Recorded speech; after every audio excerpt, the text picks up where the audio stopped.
Do you ever feel guilty about not reading enough? Like, you should be reading more, but the pressure actually makes you avoid books altogether? That used to be me. And what I didn't realize at the time was that the problem wasn't reading, it was the way I was talking to myself about it. For a long time, I put a lot of pressure on myself to be a reader. And instead of helping, that pressure made reading feel heavy, stressful, and honestly unenjoyable. Once I saw what was actually happening, everything changed. When you constantly tell yourself you should read or that you're failing when you don't, reading becomes stressful instead of enjoyable.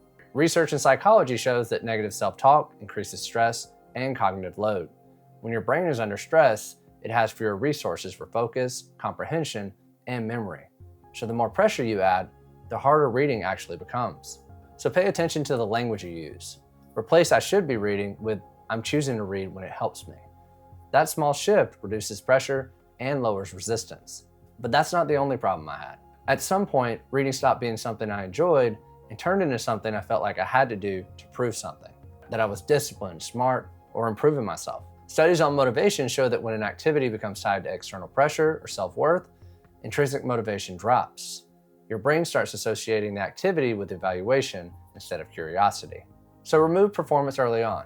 No note-taking, no goals, no pressure to finish chapters. Just read something you're genuinely curious about, for as long as your energy allows. But this next problem is huge, and it was pretty much invisible for me for a long time. I realized that a lot of the pressure I put on reading wasn't really about books. It was about wanting to feel productive or on track in other areas of my life. Psychology research shows we often use achievement-based habits to compensate for stress or dissatisfaction elsewhere.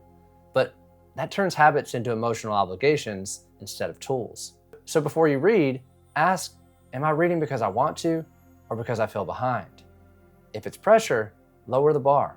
1 page counts. Shoot, 5 minutes counts. Reading isn't something you do to fix yourself. It's something you do to enjoy learning. And the moment reading stops being about pressure, it becomes way easier. If reading's felt hard lately, it doesn't mean you're lazy. It usually means there's too much pressure attached to it. And if you want to make reading a solid habit, click on this video next, and I'm going to show you how to do exactly that. Keep learning, keep growing, keep going. And I'll see you in the next one.